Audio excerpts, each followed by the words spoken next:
मी मूळचा नागपूरचा. आपल्या सगळ्यांना माहितीच आहे की 22 जानेवारीला अयोध्येमध्ये रामाचा देवळाचं उद्घाटन होतंय.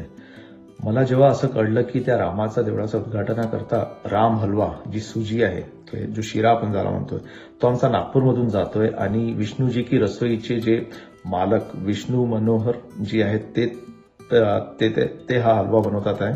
तेव्हा मी माझा भाऊ मधुर गडीकर थ्रू त्यांच्याबरोबर कॉन्टॅक्ट इस्टॅब्लिश केला आणि त्यांना मी माझी अशी संकल्पना सांगितली की जर मला हा हलवा तुम्ही पाठवला 15 किलो, तर मी प्रयत्न करेल की इथे आमचा लंडन आणि युनायटेड किंगडममध्ये जेवढे पण जास्तीत जास्त देवळात मी डिस्ट्रीब्यूट करील, वाटप करील त्या हलव्याचा, आणि जेणेकरून आम्ही याचा महाप्रसाद ऑर्गनाईज करू.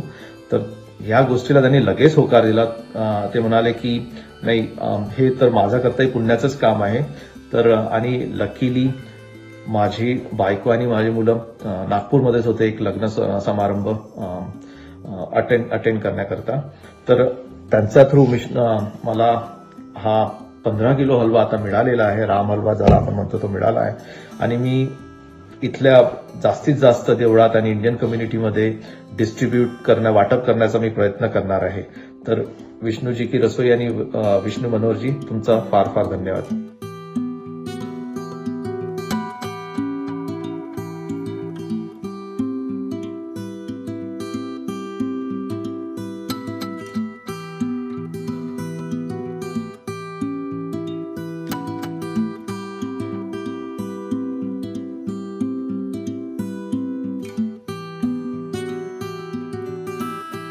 हे मला नवीन होतं आणि पण छानही वाटतंय की बाबा माझ्यातून ही सेवा होते की लंडनला कोणीतरी तो पाहिलं की असं असं होतं आणि मग ते म्हणे ते नागपूरचे आहेत. तर मग त्यांनी मला फोन केला की तुम्ही नागपूरला हा प्रसाद बनवा, त्याचा नैवेद्य दाखवा आणि तो प्रसाद आमच्या इकडे लंडनला पाठवा. आणि त्यांचा भाऊ तुषार गडीकर त्यांनी ते सगळं केलं आणि हा प्रसाद गेला इथून.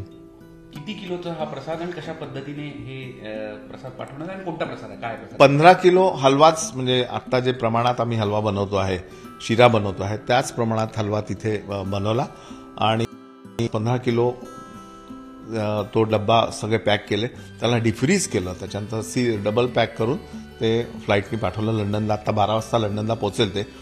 नंतर ते 22 तारखेला तिथे त्याचं पुन्हा विधिवत पूजन करून त्याला गरम करून त्याचा पुन्हा तिथे नैवेद्य दाखवतील आणि लंडनच्या 15 मंदिरामध्ये हा हलवा वाटला जाईल. 2 वेगवेगळे देश, त्या देशामध्ये 30-30 वर्षापासून तिथे मंडळी आहेत आणि त्यानंतर त्यांनी हे असं, म्हणजे माझ्याही मनात नाही आलं पण ते त्यांच्या मनात आलं आणि तिथे जवळपास 15 मंदिरांमध्ये हा हलवा जातोय.